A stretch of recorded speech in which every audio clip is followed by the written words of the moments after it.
Scotland की एक शांत झील के किनारे एक छोटा सा कॉटेज था, कैमसफीरना। वहां एक व्यक्ति रहता था जिसे जानवरों से बेहद लगाव था। उसके दिन प्रकृति के बीच गुजरते थे, लेकिन दिल में एक खालीपन था। उसका प्यारा कुत्ता जॉनी मर चुका था और अब उसका घर, उसका दिल दोनों अकेले थे।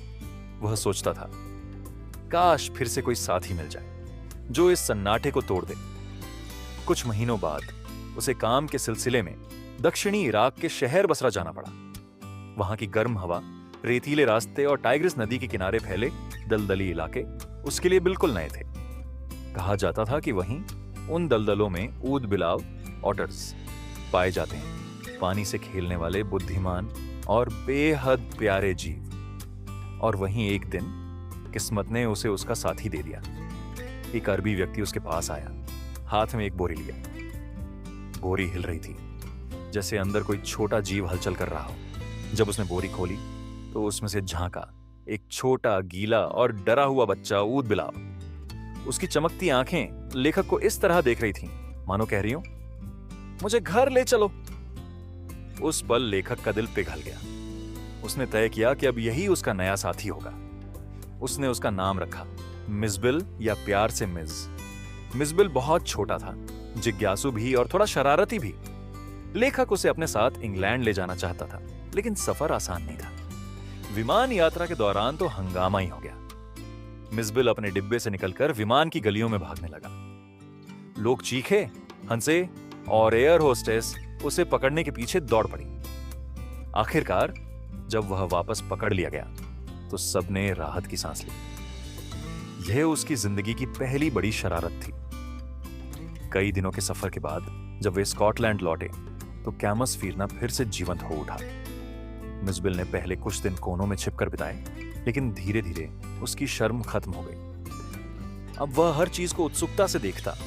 कभी किताबों की अलमारी पर चढ़ जाता तो कभी रसोई में रखे कप गिरा देता। उसकी हर हरकत में मासूमियत और मस्ती थी।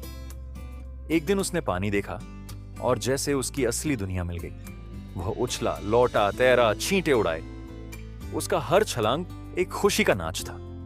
फिर उसने बाथटब का नल खोलना सीख लिया और पूरा बाथरूम पानी से भर गया। लेखक उसे डांट नहीं सका, बस मुस्कुराकर देखता रहा, क्योंकि उस पल में मिज़बिल की खुशी ने घर में नई जान भरती थी। समय बीतता गया और मिज़बिल बड़ा होता गया। वह मछलियां पकड़ना सीख गया, छोटी चीजें छिपाकर अपने मालिक को परेशान करता और कभी-कभी बगीचे में गेंद से खेलता। शाम को जब दोनों आग के पास बैठते तो लगता जैसे ये दो नहीं, एक ही आत्मा हो, एक इंसान और एक ऊद बिलाव, जो एक दूसरे को शब्दों से नहीं दिल से समझते थे। गांव के लोग जब इस अनोखी जोड़ी को देखते तो चौंक जाते, अरे ये कौन सा जानवर है? पर लेखक के लिए मिज किसी जंगली प्राणी से कहीं बढ़कर था। वह उसका परिवार था, उसका दोस्त, उसका सुकून। कभी कभी शाम को मिज झील के किनारे बैठता, दूर दूर तक फैलते पानी को देखता, मानो अपने पुराने घर, उन इराकी दलदलों को याद कर रहा हो। लेकिन जैसे ही उसका मालिक पुकारता, वह दौड़कर उसकी गोद में आ जाता और वह पल बता देता कि घर वहीं है जहां प्यार हो। इस तरह एक अकेला इंसान और एक जंगली ऊद बिलाव एक दूसरे के साथ रहकर यह साबित कर गए कि दोस्ती के लिए भाषा या रूप की नहीं, बस दिल की सच्चाई की जरूरत होती है। मिज़बिल अब सिर्फ एक पालतू नहीं था, वह एक कहानी बन चुका था, प्यार, भरोसे और दोस्ती की कहानी।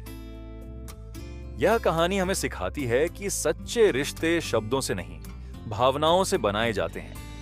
एक इंसान और एक जानवर के बीच भी ऐसा रिश्ता कायम हो सकता है जो किसी भी दूसरे रिश्ते से ज्यादा अहमियत रखता हो।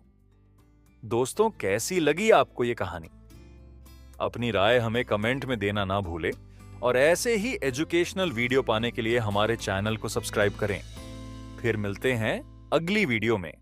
वीडियो को पूरा देखने के लिए आपका धन्यवाद।